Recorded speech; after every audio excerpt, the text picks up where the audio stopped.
Hello, Tom Lavecchia here with the New Theory Podcast. Today's podcast is sponsored by Male Plastic Surgery New York and Male Plastic Surgery LA, the offices of Dr. Douglas S. Steinbreck, who specializes in male plastic surgery. Today, we have a very, very special guest, Stephen Handicides, I'm not sure if I pronounced it correctly, who is the founder of My Face, My Body. Stephen, how are you doing today? Yeah, very good, thank you. Okay, so we're on the trend of male aesthetics, male grooming, male fashion. Let's first start out with your formative years. Where did you grow up, and tell us a little bit about yourself? Well, I grew up in New Zealand, spent 22 years of my life there and moved over to England, spent 14 years before moving over to California. I sort of grew up in a family that on my father's side was very much into fashion. So we've got quite a few generations of men's fashion. And I turned to the beauty aesthetic industry 12 years ago in marketing and really sort of educating consumers on everything really from aesthetics, but for the last couple of years I've had a really passion for male grooming and the modern male mindset. Okay, so I'm actually pretty well versed in this space, specifically male aesthetics, not personally, but in terms of marketing. So give us why there's such a boom in men's aesthetics. I think the mindset has changed a lot. I think with males in particular, I suppose if you start with the millennials, they're not really yet ready for the aesthetics, but with all of the work that they're doing in terms of thinning their eyebrows and straightening their hair and with a lot of male grooming around beard shaping, laser hair removal, it sort of has pushed through into sort of the more mature generations, where we see now with the baby boomers and that the workplace is getting really, really competitive with this younger generation coming up. More males are now turning to aesthetic treatments to stay, I think, more competitive.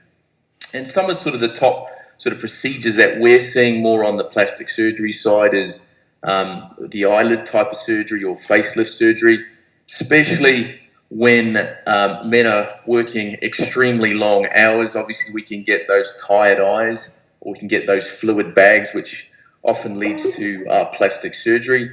And then dermal fillers, I see, before it was very much a lot of the gay males used to have lip fillers or fillers in their cheeks to improve volumization. But I see more and more now metrosexuals or just businessmen now having these types of treatments to really look fresh and compete with that younger generation. Okay, it makes sense. So maybe work pressures and or the like. That makes perfect sense. Okay, so you took this passion for male aesthetics. And when I say aesthetics, I want to say the grooming, the lashes, the fashion, the couture, but all the way up to liposuction and six-pack abs. So you took this obsession, if you will, and expertise and put it to but a pretty badass platform. Tell us about the platform and the business model. Yeah, the My Face, My Body model was really to educate consumers, men and women, on everything to do with aesthetics. I've been doing television shows for the last 6 years, and my new TV series, which is The Modern Face of Beauty, which is coming out on Bravo 11th of August, and it's called, as I say, it's called The Modern Face of Beauty, and I travel all around the world looking at the ancient and the current times and what are the new innovations within aesthetics and grooming. And I go and do all these great stunts where I've jumped out of a plane wearing breast implants to show they don't explode in high altitudes.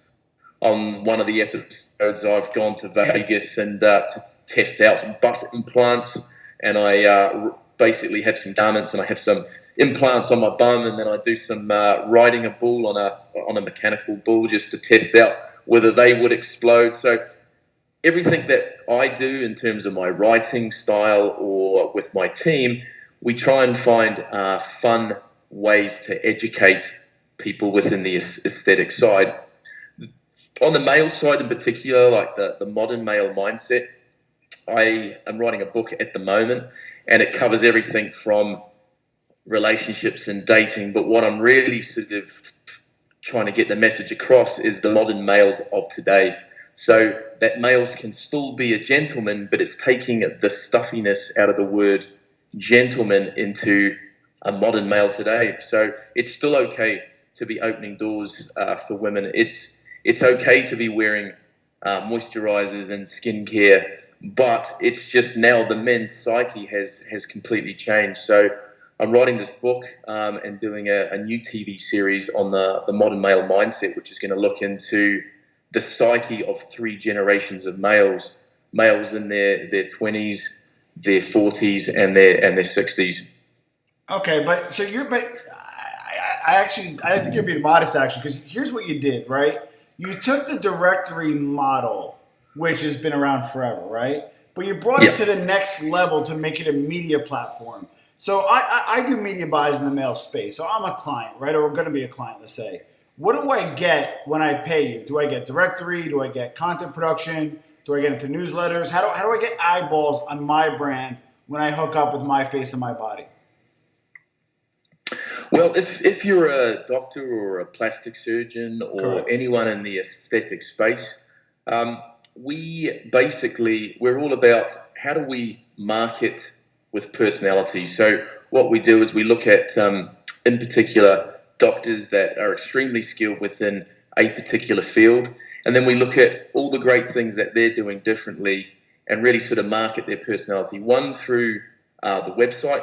Obviously, they can have a profile page, they can have a listing on the site, but more importantly is I get them involved with my television shows, and we have a lot of fun with the doctors. So one of the doctors in New York City, she was a renowned dermatologist, and she has a passion for dance, and she includes a lot of artistry inside what she does. So we linked in a little bit of salsa dancing on the TV series with cool sculpting and how she delivers a sort of a body sculpting treatment. So there's lots of so in terms of professionals, we really sort of want to get the right education out to consumers, but for them it's all about what is the best channel for them. So it's through our television shows, online, and then we do this ultimate 100 global aesthetics publication where we look at 100 leaders in the field, and then that goes out to 40 major news outlets around the world.